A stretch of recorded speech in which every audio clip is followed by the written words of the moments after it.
My friends, at the beginning of our heart-rendering drama, we see a moderate drinker. Later, we watch his downfall, which results in his embarrassment and the embarrassment of his family. Ultimately, we observe his despair and his attempt to commit suicide. He's going to kill himself.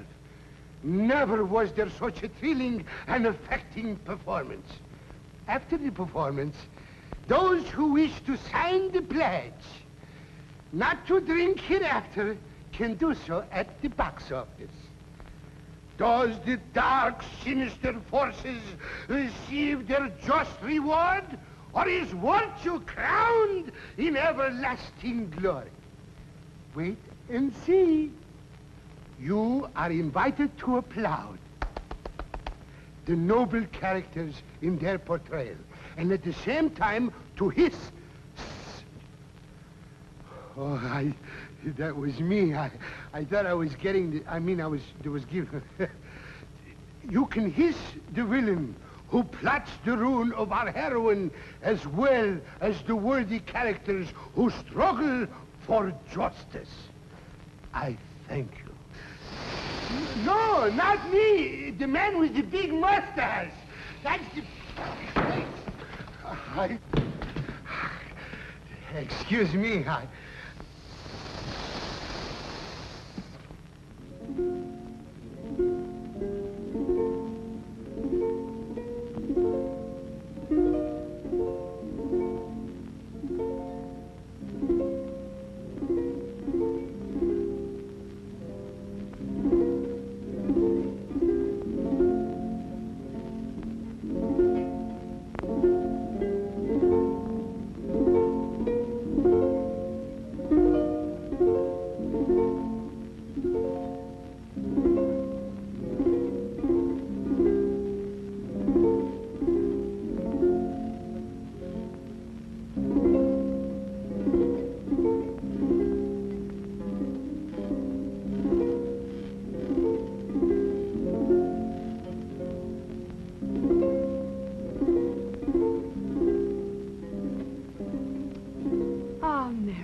very dear to me, for it is here that your father sat when he passed away. Ah, he was a good provider.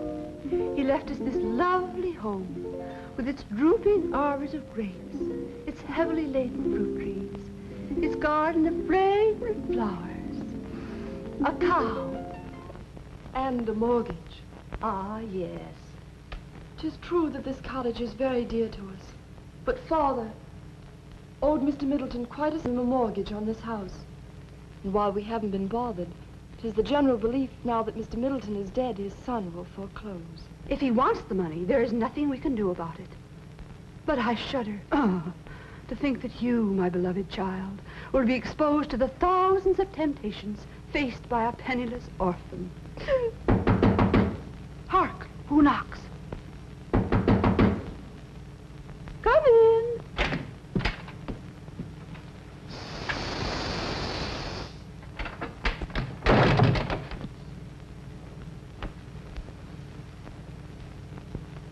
Good morning, Mrs. Wilson. Good morning, sir. Mary, bring Mr. Cribbs the comfy chair.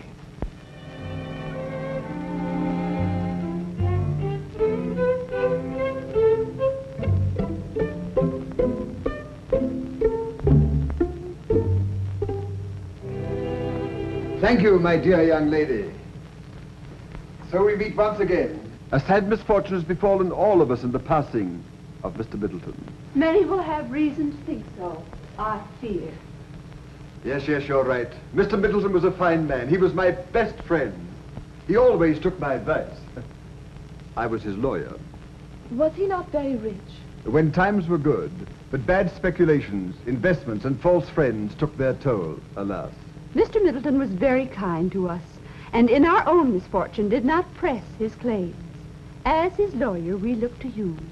I understand you are a man who has a sympathetic heart for the unfortunate. That is the reputation that I have.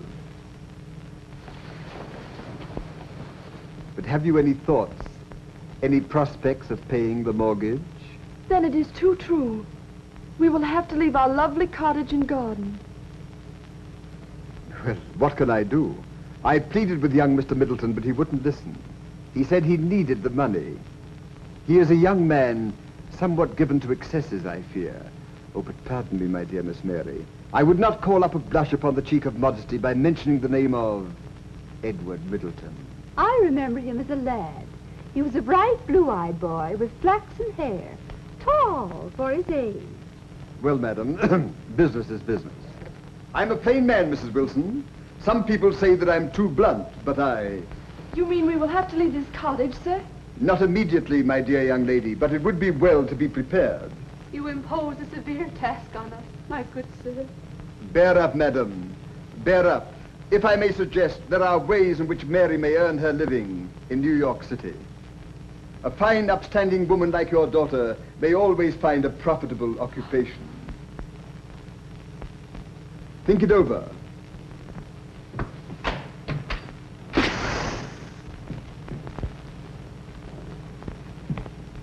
I reiterate, think it over.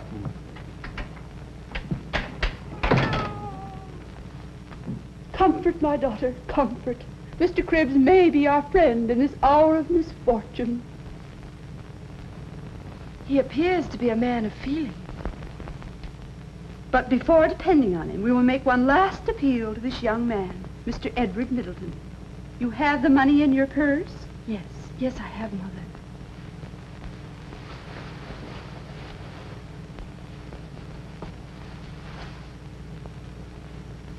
$30. The sum we saved to buy coal for this winter. This will pay part of the mortgage. When Mr. Edward Middleton sees we are trying to pay the debt, he may relent.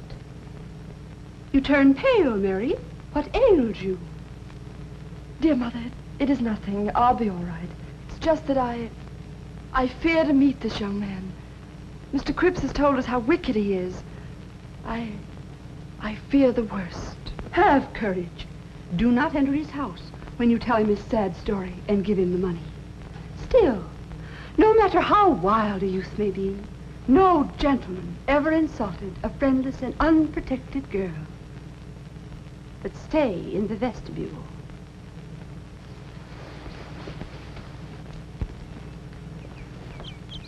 Well, thank heavens, that interview of mock sympathy and charity with the Wilsons is over. Oh, how I hated old Middleton. And oh, how I hate young Edward Middleton. And if he has any children, oh, how I'll hate them, too. I flatter myself I did some pretty good acting for the old widow Wilson. How'd you do? But the widow and her daughter must leave the cottage. That will suit my purpose best. To get them out, sell it, and pocket the profit. But the daughter is quite a pretty wench.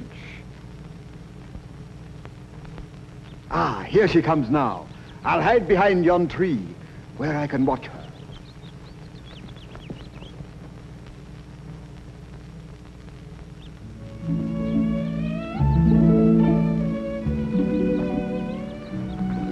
I shall soon reach Mr. Edward Middleton's mansion on yon hill.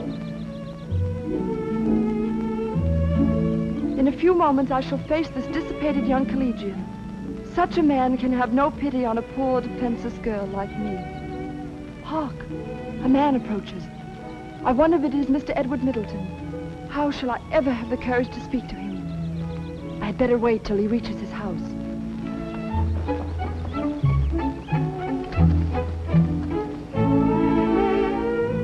She's gone.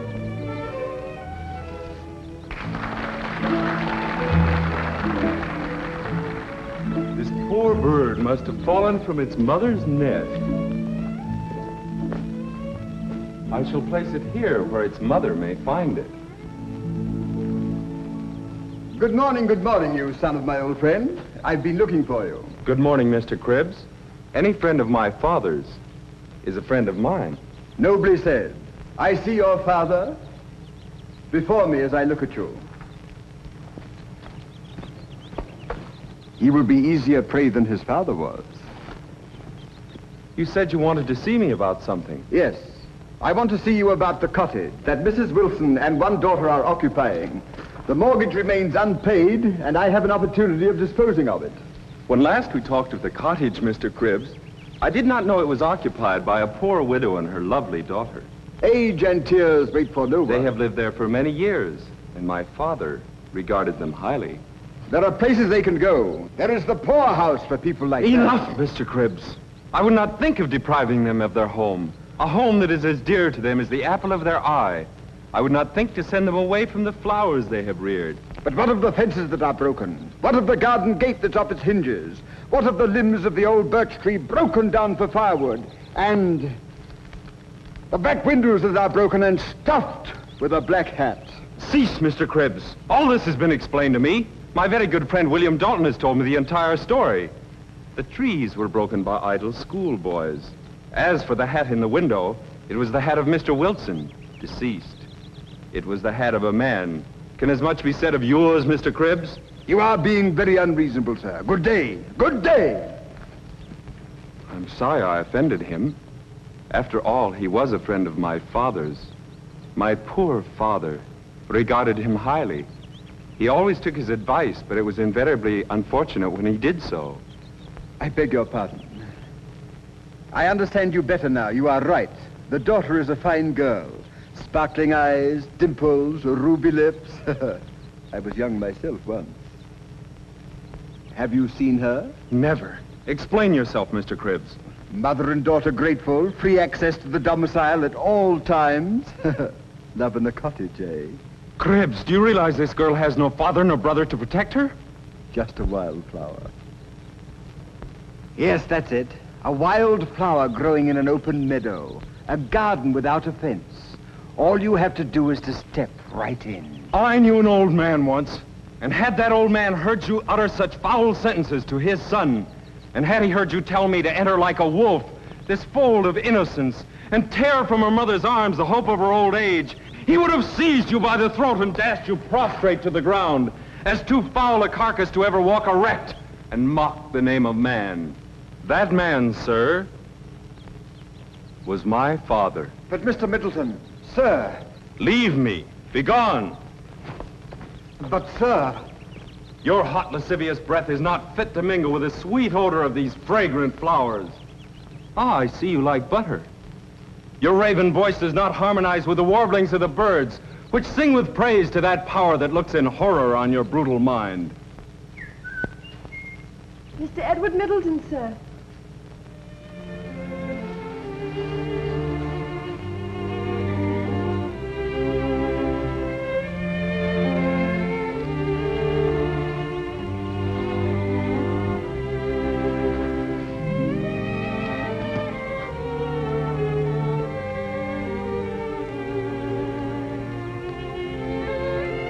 But Mr. Middleton, you're allowing temptation to turn you from your duty to your father.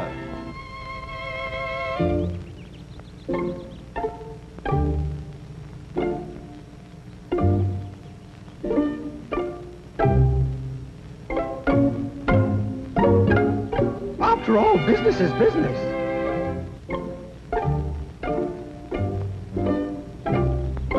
Young lady, you will rue the day that you ever crossed the path of Silas Cribbs.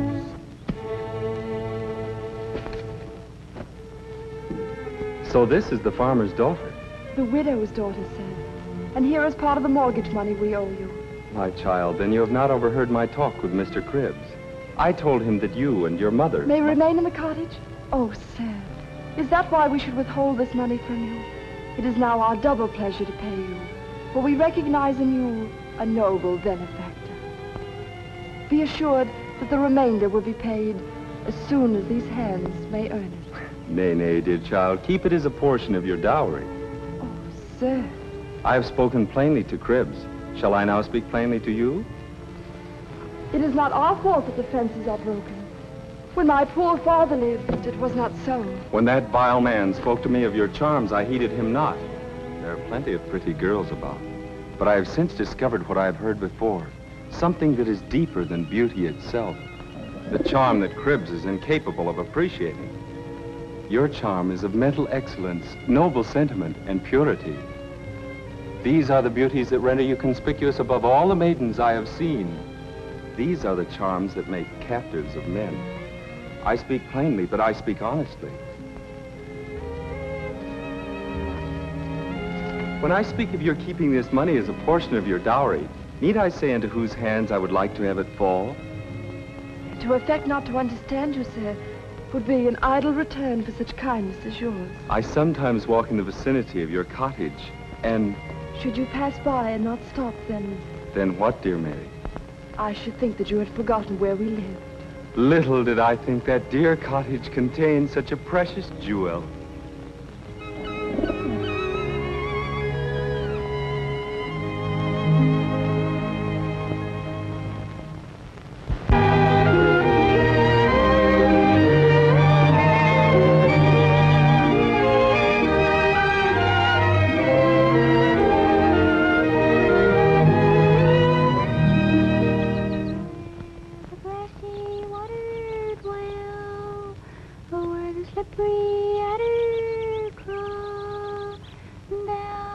Here comes William Dalton's half-crazy sister.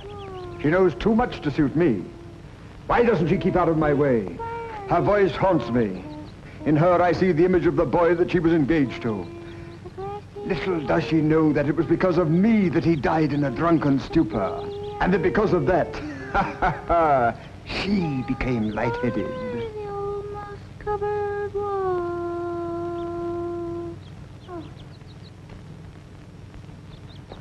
The lawyer's a fine man, he is. Aha. He lives in the brick house yonder. But there's the will. Uh-oh. Ah, yes, the will. Uh-oh. Go home, Hazel, go home. Edward and Mary will be wed today. Can you tell me why they always weep at weddings? Is it for joy? I used to weep when I was joyful. But my wedding dress is all mildewed. So we had to put the wedding off until another day. There's the will. Uh-oh. The will. Uh-oh. The will. Uh-oh. The will. Uh-oh. Uh-oh. Uh-oh. Confusion! Get you gone, or I'll... Why, you foreman, you would strike my helpless little sister. If I wasn't afeard of losing my temper, I'd break every bone in your black beetle body, or my name's not William Dalton.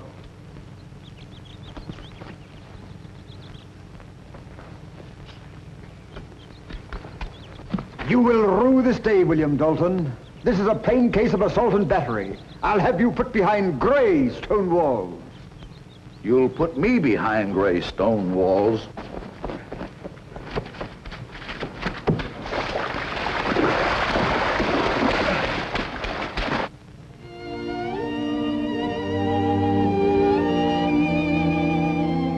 I now pronounce you man and wife. Go ahead, kiss her. You're married now, you know. May I? Edward. A toast to the bride.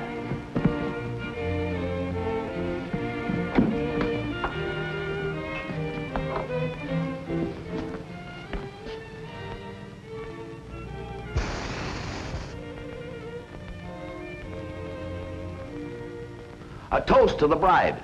Happiness. I hope this ain't got a kick in it. Of course you speak in jest, my good friend William. For liquor in no form has ever wet my lips, either for pleasure or medicinal purposes. And may I add, the lips that touch her shall never touch mine. I was only trying to make a joke. Things of that nature, my dear William, are not meant for jest. Shall we dance?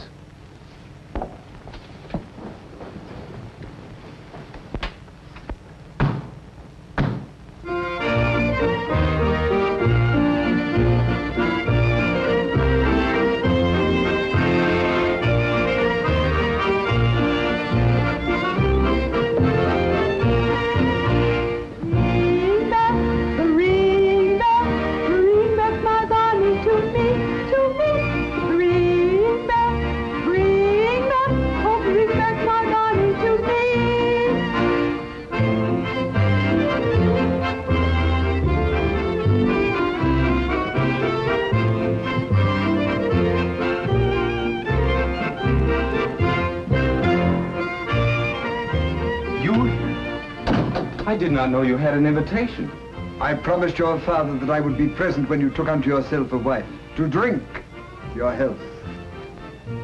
Cribbs, my father was not a drinking man. Only on nuptial occasions. 'Tis an old Middleton tradition, been going on for 400 years. Have you never heard? Why, no.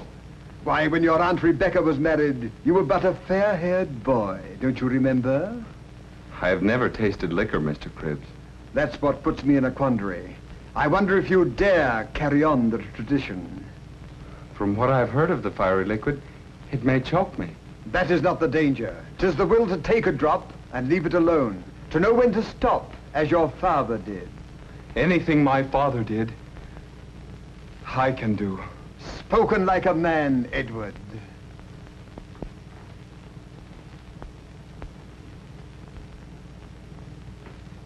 Are you sure this is a Middleton tradition? On my honor.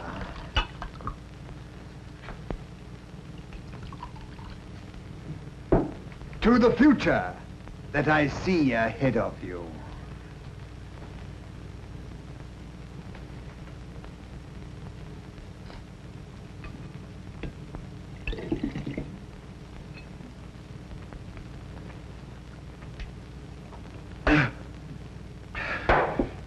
There, I did it.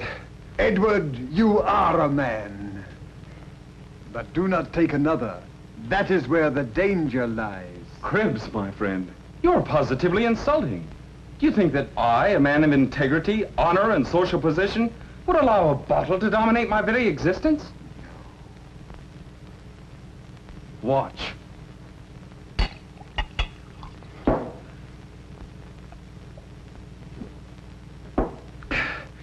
There, you see, 'tis nothing. In my opinion, the power of rum is greatly exaggerated. I beg your pardon. Edward, again. Oh, good day, Mr. Cribbs. Mrs. Middleton. What is that odor? I spilled the vinegar, dear. First a drink, and then a lie. Progress. Progress. From Cousin Lucy. Oh, Edward. Edward. Edward, you've been drinking. A lie, 'tis false.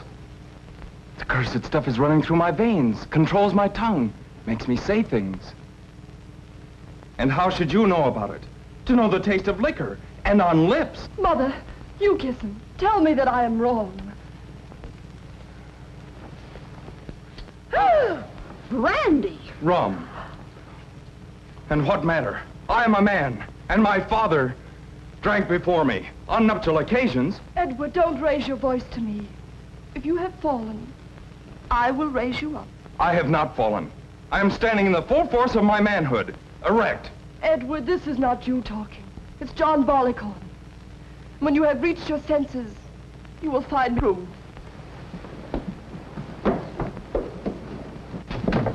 Edward, control yourself. You are in no condition to enter the chamber of the bride.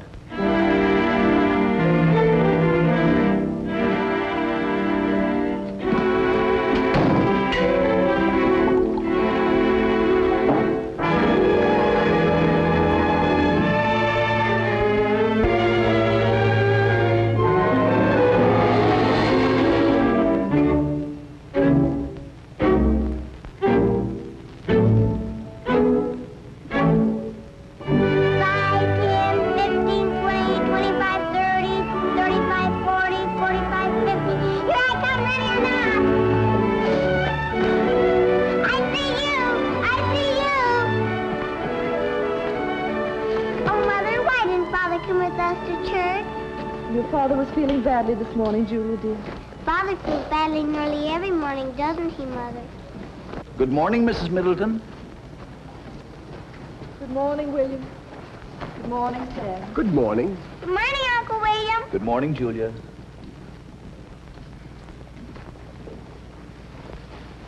Seen anything of Edward Middleton lately? Why, I haven't seen my old friend for some time. He's been very busy lately, I understand. That may be your impression. What do you mean? He ain't spending all his time at the tavern for nothing. You mean Edward is drinking again?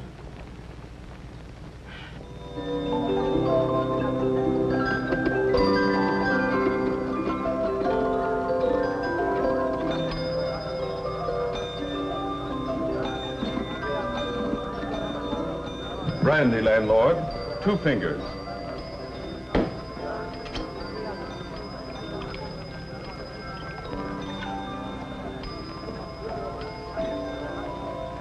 Another glass.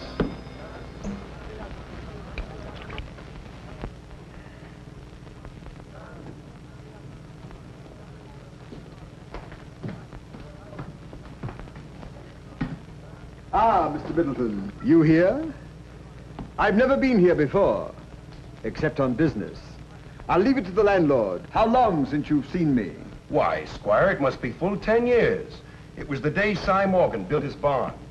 The day I saw you digging in the woods. Digging? Digging in the woods?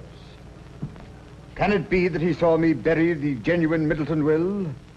I must get him out of town. Ah, yes. I was merely picking daisies. Come, Edward. A drink.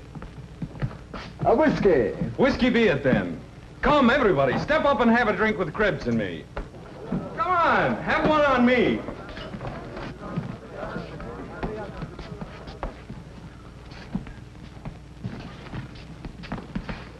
Why don't you join us? Don't be a snob. I drink when I'm dry, and what I drink, I pay for. Well, you needn't be impertinent. I don't want anything to do with you. Be off. You're drunk. Death and fury! Drunk, am I?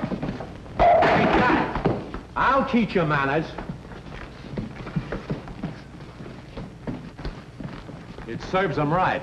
Quarrelsome young fool. The place was quiet enough until he came in, disturbing respectable citizens. Have you seen Edward? Mercy, what is this? Blood. Blood on his forehead. Edward. Edward, speak to me. Say something. Oh, his poor wife. And poor old sick Mrs. Wilson. What is the matter? Where am I? Edward, don't you know me? It's I, William. Poor William, who's come to take you home. The light dawns upon me. Where have they all gone? Where's Cribbs? Where's my friend, Cribbs? Was Cribbs here with him? Why, yes. The squire was here for a short spell. What is the matter with my head? Blood! I must have slipped and fallen. You had a row with Stevens, the coach driver. A row? Stevens said you were drunk. You attempted to hit him, and he knocked you down. Oh, if I ever get a hold of that fella Stevens, I'll give him something to smell that's nastier than peaches, or my name ain't William Dalton. Come, Edward. But who is going to pay for the drinks? Oh, go sans your sugar and water your whiskey, you old corkscrew. Oh, if I'd only died before I'd seen this. Oh, shame! Shame! Shame!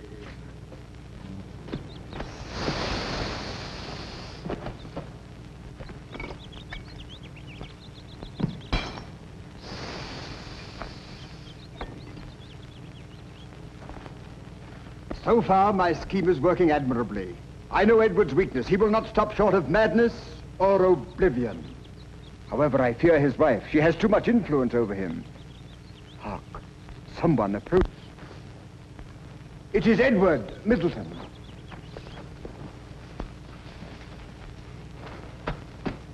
Little did my friend William Dalton know when I entered the apothecary's there was a back door. I cannot face my family like this. Just a little sip. A very little will revive and strengthen me. No one sees. No one knows my hiding place. There must be one drink left. Just a very little sip.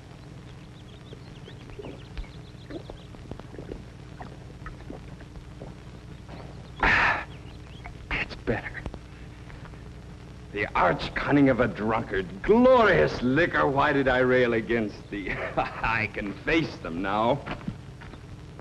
Why, Edward, what means this? Tempter, be gone. Do not pretend your ignorance. Were you not there when that vile fray occurred? Did you not desert me? As a living man, I know not what you mean. 'Twas business that called me away. I left you jovial and merry with your friends. Friends? The drunkard's friends? Yes, you may be speaking the truth. My brain wanders. I shall go home. Ah, misery, would I were dead. Oh, pooh-pooh, misery. Wish you were dead. Why, your cottage is worth at least $500. Only yesterday, Farmer Anson asked me how much could be bought for. Bought for? Cribs. Oh, sorry, it was merely a suggestion. Do you see that smoke curling up amongst the trees? It was the very day I was born that that cottage was first inhabited. Do you know who lives there now? Yes, you. Where are you going? Home. Home to my sorrowing wife, to her dying mother, to my unfortunate child. Ah, no, you must not go home thusly. Come to my house, and I will give you a little something that will cheer you up. Well, I... Do you distrust me? I wonder. You know that I'm your best friend. Well, just this once.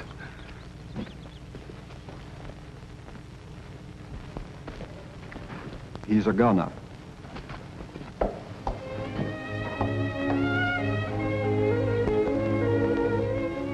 My mother will never survive the night, and Edward has not yet returned home.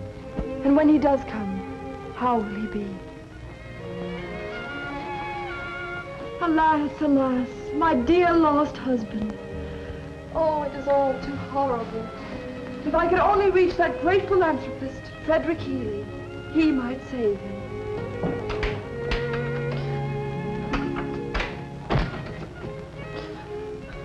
Mother dear, what made you cry?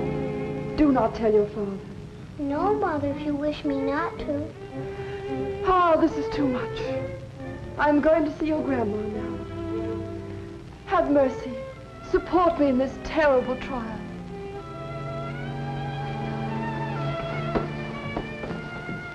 Poor dear Mother. I didn't tell Mother, but I think Father takes too much medicine. How is Grandma, Mother? Near the end of her earthly troubles, she lies in broken slumber. But little Julie must not be F-R-I-G-H-T-E-N-E-D. I'm not frightened, Mother. My intuition tells me Edward has been drinking. What is that?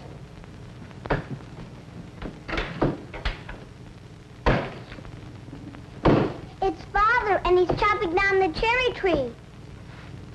Julia, darling, how does he look? He looks like George Washington. Curses and a guinea goat, aye, aye. Wine curses a guinea goat, aye, aye. Great heavens, what will the neighbors think? I've had a glorious time, old Cribs and I. Dearest. Why should I be silent? I'm not a child. My mother, Edward, my dear mother. Heaven's wrath on my heart, I forgot. How is she?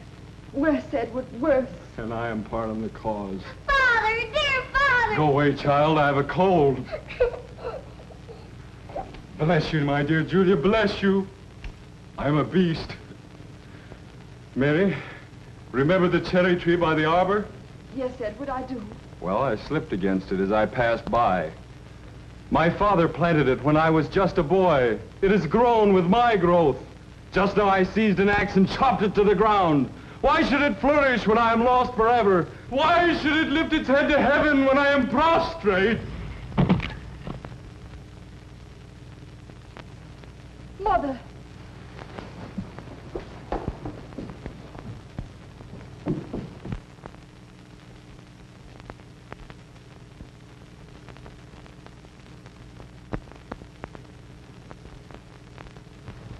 Edward, my mother. Mary, horror, death in the house, and I in the cause. No, Father, no! I cannot bear this. Let me fly from here. Edward, dear Edward, do not leave me. I will work, slave, anything. But don't abandon me in misery. Don't desert your child and me, husband. Call me not your husband. Curse me as your destroyer. Loose me. Leave me. Madness is my strength. My brain is liquid flame.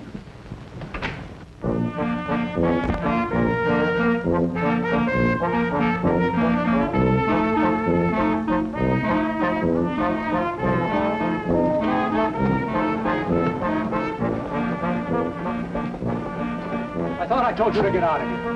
Now get going.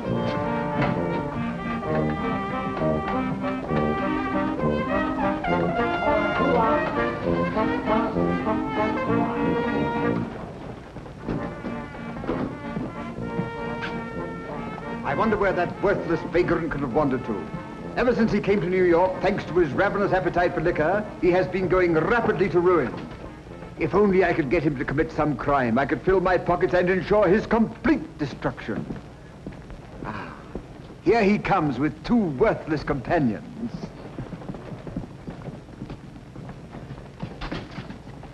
Caution, caution. My last cent is gone. I need a drink.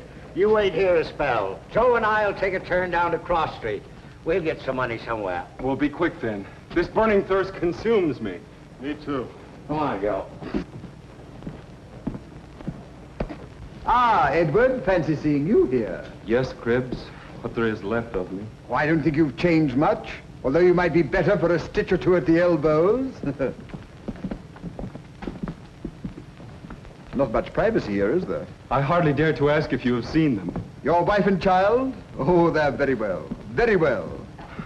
They are better off without me. She's sorry for you, but I'm sure she thinks of you and would like to see you become a respectable member of society. Respectable? But Cribbs, how can one become respectable without a cent in his pockets or a clean garment on his wretched carcass?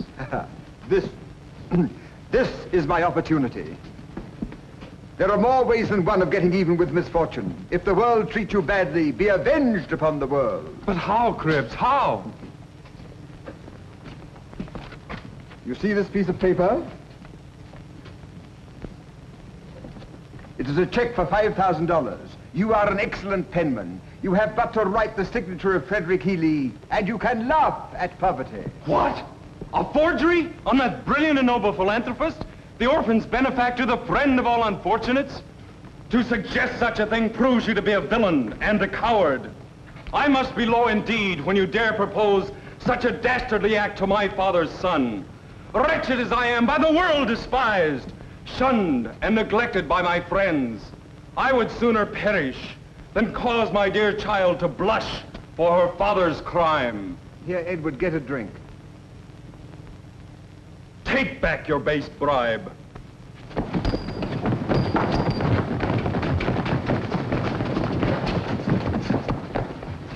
So you spurn my silver. You'll think better of it when you're starving.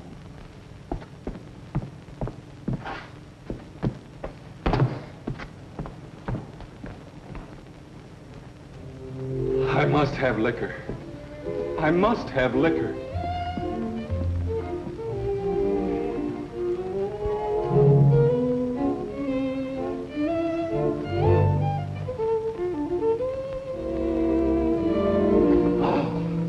A handkerchief. It will bring a drink or two. Brandy, brandy, brandy!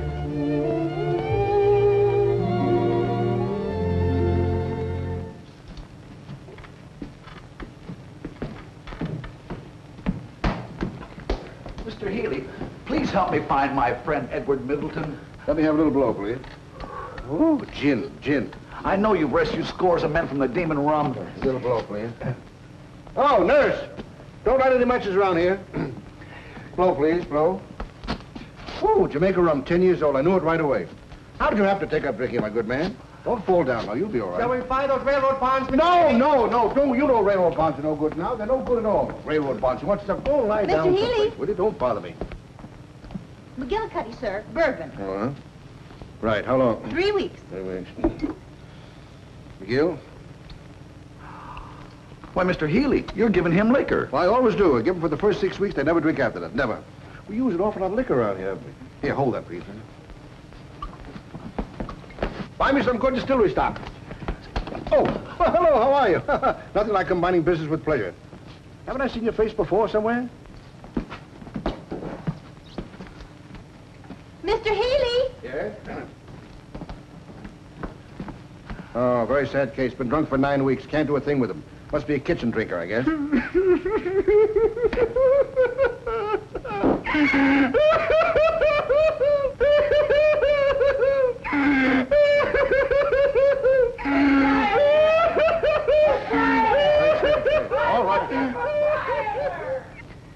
what about my friend, Mr. Middleton, if I find him? All right, Mr. Eagle, give him a number. Thank you, sir, thank you. Oh, think nothing of it. If you take a drink too freely, try the cure of Frederick Healy. Don't worry, I'll take care of everything.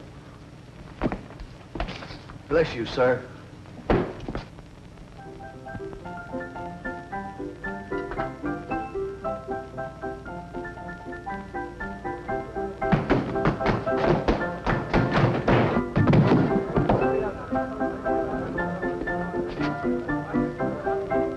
Yes, you were right. He does appear intoxicated. Come on, let's get going.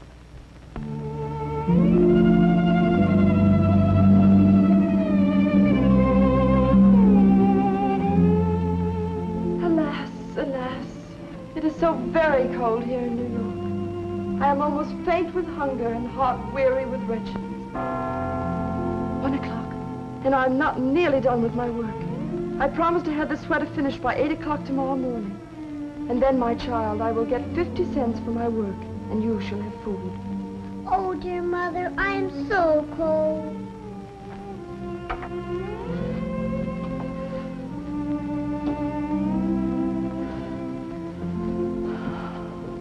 No, Mother, keep this shawl.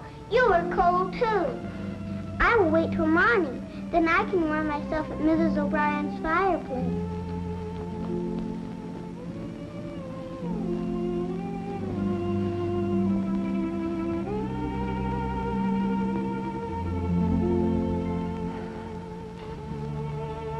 Alas, where is he on a night like this? In vain have I looked for him. Where is my poor, wretched husband?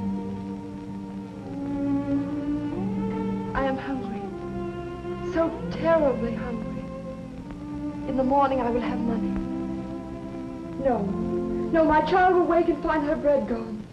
I will not rob my darling. Dear Mother, take this shawl. You are cold. Heaven be praised that I did not eat that bread.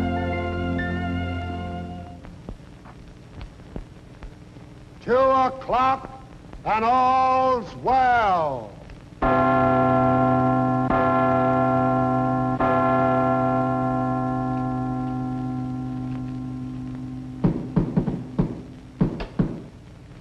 Who can that be at this hour? Oh, should it be Edward? Come in.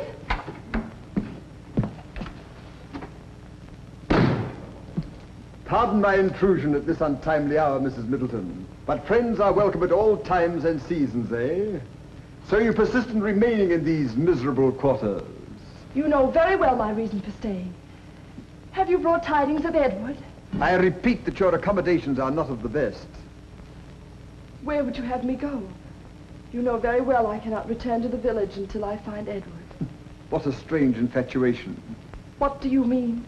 I mean that there are plenty of women not so respectable who are willing to receive the attentions of wild young men like him. You dare speak thusly of that child's father. Shh. Do not awaken her. These things exist when there are wantons of one sex and drunkards of another. Sir! You slander my husband. This cannot be. Though he may be poor, forsaken, reviled, and friendless, I shall continue to respect and love him.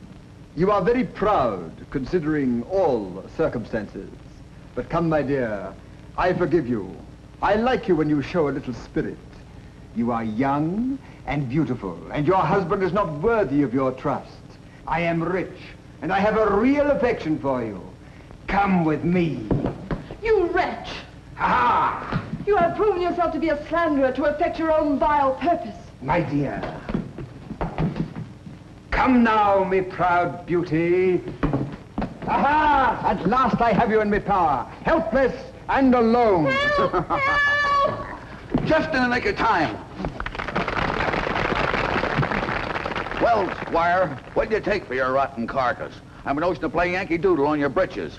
Be off, you vermin, before I come at you like a steam engine. Chuck-a-chuck, chuck-a-chuck, chuck-a-chuck, and give you a good paddling. I'll be revenged if there's law or justice.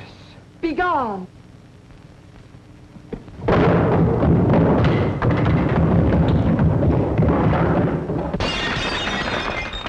I think he has fallen.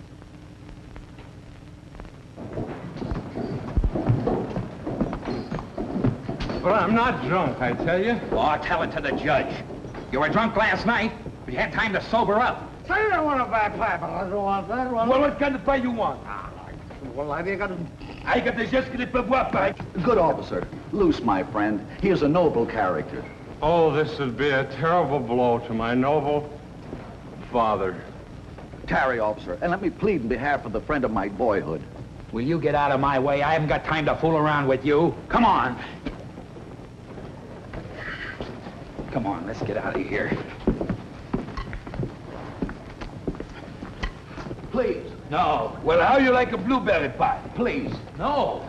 Put it right there. All right. Listen, officer. No! You're going down for work. You must listen to reason. There's no... Dare I? Durst I? If you don't...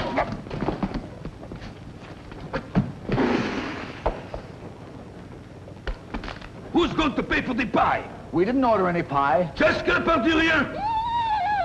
After that, my fine bucko, you're going with me. Thank you, Pieman. Hey! What's this? Hey, listen, what about my blueberry pie? It fell through it at the policeman, but you're going to pay for it. I'm going to pay for it. You bet. I will not. You are so. What happened, Jim? I got hit with a pie. Yes, you will. Why,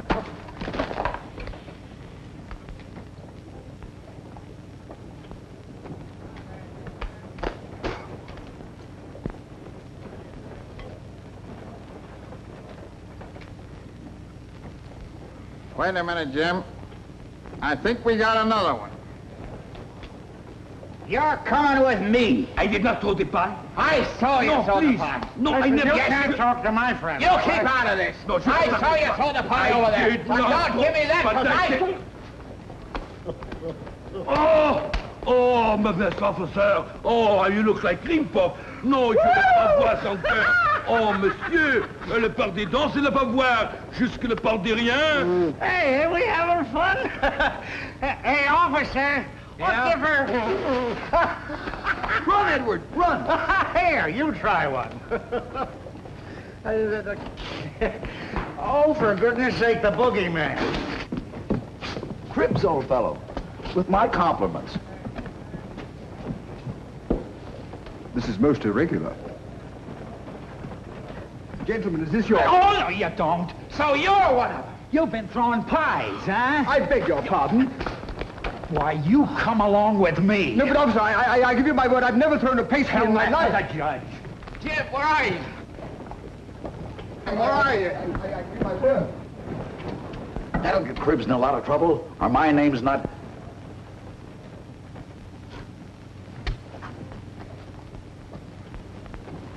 William Dalton.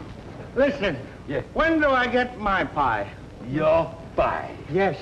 You want quick service, eh? Sure. You have it now. I asked for blueberry. Blueberry. Oh, j'ai le part des poisses encore ce soir. Jusque derrière. Blueberry, monsieur.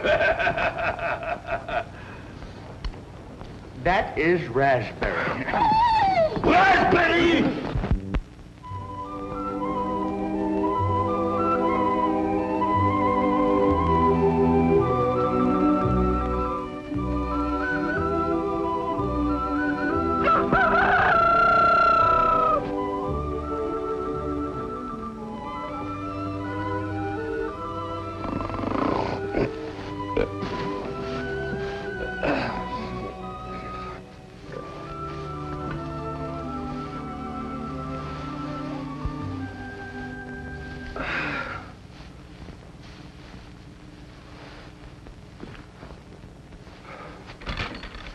Another day. What shall I do in daylight? I am out of sight when it is dark. Oh, for something to drink. I am not so ashamed when I am drunk. Heavens, how I tremble. Brandy, brandy! Take them away, those snakes! How strong they are. Do not kill them.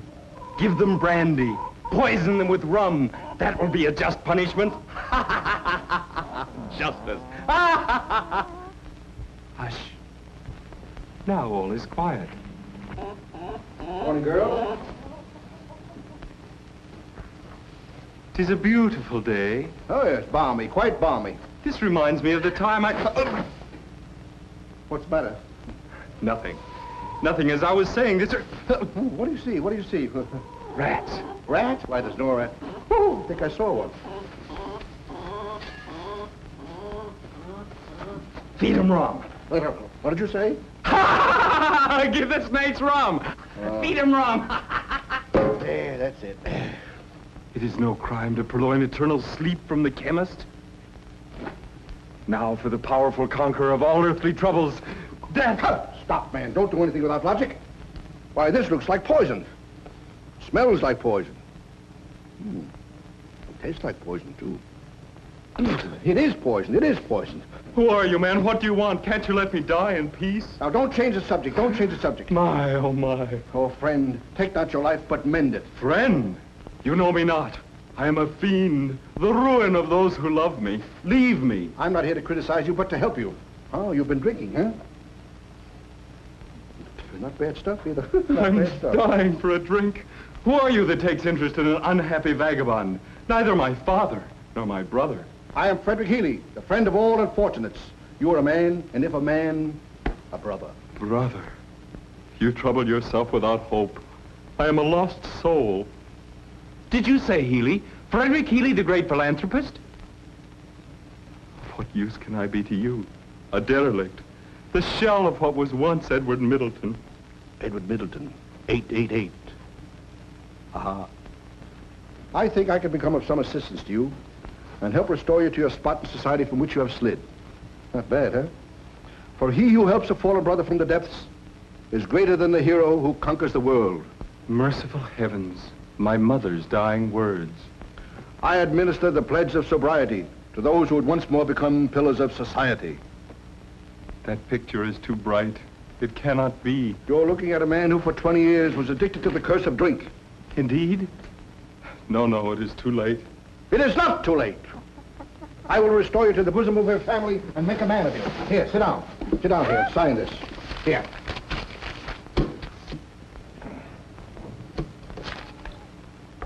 Here, sign. Heaven grant that the prayer of a poor wretch be heard. You're free. You're a free man. Freedom! Freedom! Freedom! Oh, here. Thank you very much, Posse. Thank you. I'll send this down to headquarters right away. Thank you.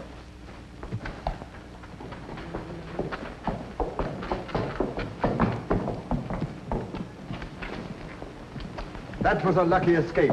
I'll get even with that William Dalton for handing me that tie. It was fortunate that I knew the judge, otherwise I'd have had difficulty in getting out of that infernal scrape. And now, for my design on Frederick Healy and company. I think there can be no detection. The signature is perfect. I'll get some well-dressed boy to deliver this check and receive the money. And then I'll be off to the far west, or England. Edward Middleton will receive full blame for this forgery. And how? Cripps is a clever fellow.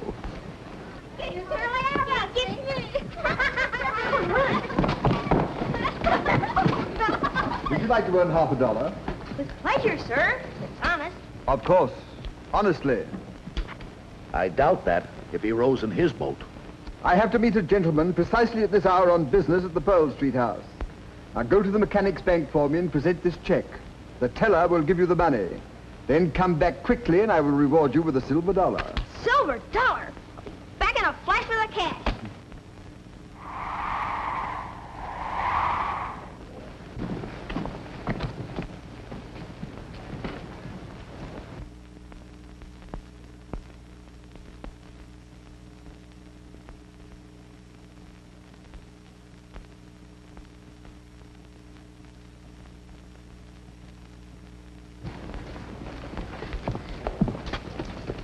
Have you been following me?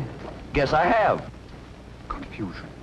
I understand you've been looking at some timetables. Do you intend to take a vacation? Why don't you mind your own business? I think I will.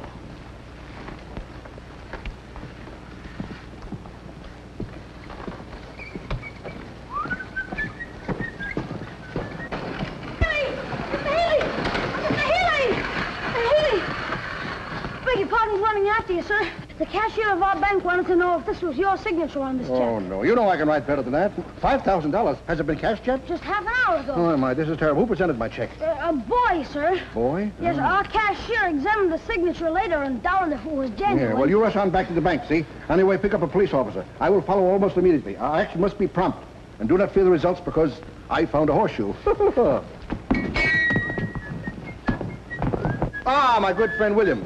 Edward Middleton's been asking for you. Oh, thank you, sir. Where is he? Who? Oh, Edward. Well, he's living at my house while his home is being prepared for his return to the village. Oh, thank heaven. Well, I must be going. Well, you seem alarmed about something. I'm not alarmed about anything. Yes, I am alarmed. Someone forged my name to a check at the Mechanics Bank. Mechanics Bank? Who cashed the check? A boy. A boy? How long ago? Oh, about a half hour ago. Why are you alarmed? Well, I'll tell you, sir. Edward told me the Cribs tried to get him to forge a check while he was under the influence of liquor. A boy? How big a boy? Well, I'd say about that. I recognize that boy now. I saw Cribs give him the check and heard him tell him to go down to the Mechanics Bank to cash it. Ah, I can see it all now. We must hurry away to the Tombs where I'll get a few officers. There's no time for us to lose. I'm with you, sir, heart and hand. And if I ever get my grip on that old fox again, I'll never let him go. Oh, horror, horror. Cribs persuaded poor Edward to forge that check. I fear for the worst.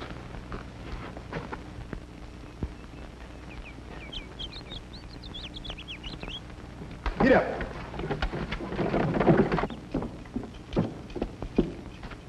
Have you seen Cribs?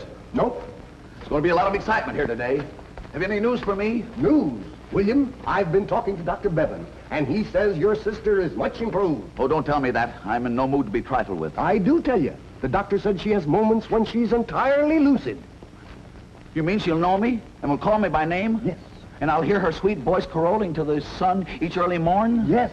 And she'll take her place with the choir at church? Yes. Thank heaven. Thank heaven. Here she comes now. Oh, the cold her blue-eyed Mary. You sure she's all right? Oh, the cold her blue-eyed Mary. When friends and fortunes call, oh, the cold her blue-eyed Mary. When... Hazel, my dear sister. William, my dear brother. My dear sister. Oh, William, I know you. I can hear you and speak to you. It must be one of our lucid moments. Listen, for I have so much to tell you. Do you remember the old oak tree with the hole in it down by Bascom's Corners? Yes, yes. Well, it was while I was milking the cow, and I saw old Cribs a-bearing something. So yesterday I went to the barn and borrowed a hoe from Farmer Williams. And after digging a little while, I found... William, guess what I found? What, girl, what? Concealed in an old tin case was the original will of Edward Middleton's grandfather, No. giving to his dear grandson full possession of all his property. Unbelievable. So the will under which Cribs acted was a forgery. Where's it now? I buried it right back. Sam, she ain't right yet. Oh, the cold her blue-eyed Mary. When friends and fortune smile. Oh, the cold her blue-eyed Mary. Oh! Cribs is on the upper road, coming towards town. And I know where he's headed for. The old oak. Hazel. We must hurry. We have no time to lose. Make haste. Straight ahead. Here. And don't.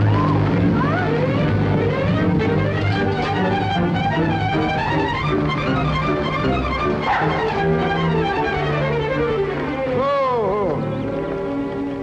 All right, boys, keep out of sight. Hide the horse and carriage.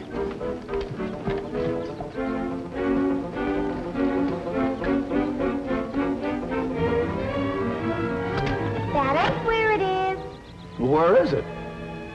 Guess. Hazel. Here. What? Move.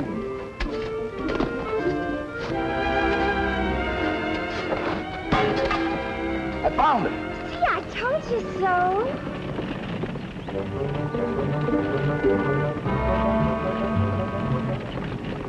He's coming round the mountain. When he comes, oh, is he coming around the mountain? When he comes. All right, we're ready for him. Now for ambush. Uh-oh. You hide also, or we scarce live.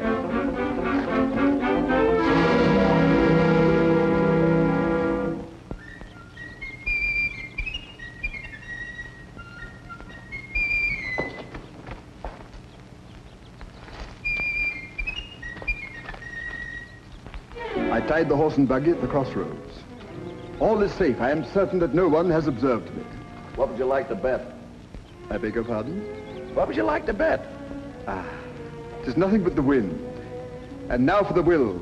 And from this fatal evidence I shall at last be secure.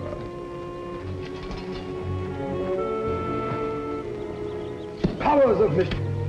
The earth is freshly turned. The will has gone. Oh, the wind has gone, the bird has flown, the rightful heir has got his own. Boom. For shame. Oil. Come, we must catch him. Hey, we're going the wrong way.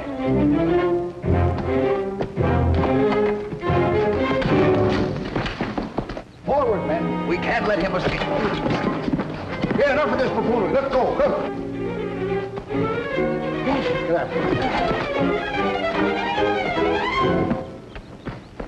Stand back.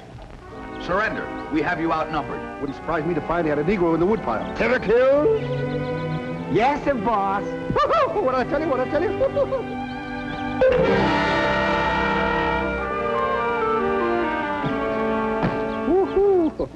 Give me the will, whoever has it. Here it is, and you're not going to get it, you nasty man. Yeah.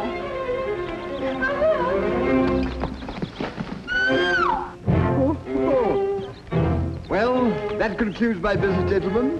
Goodbye.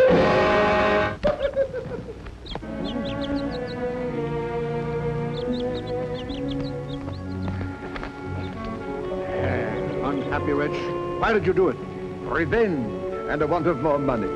With my heart's deepest, blackest feeling, I hated Edward Middleton's father. In early life, he detected me in an act of vile atrocity.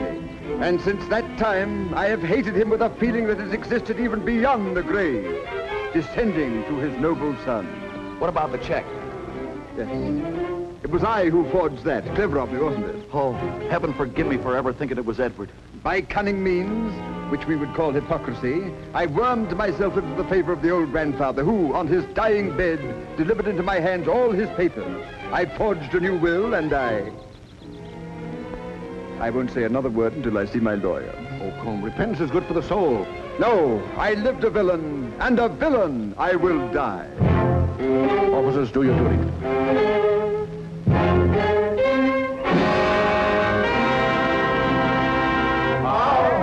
Happy again, our home is happy again. Tra-la, tra-la, tra-la, tra-la, tra-la, tra-la.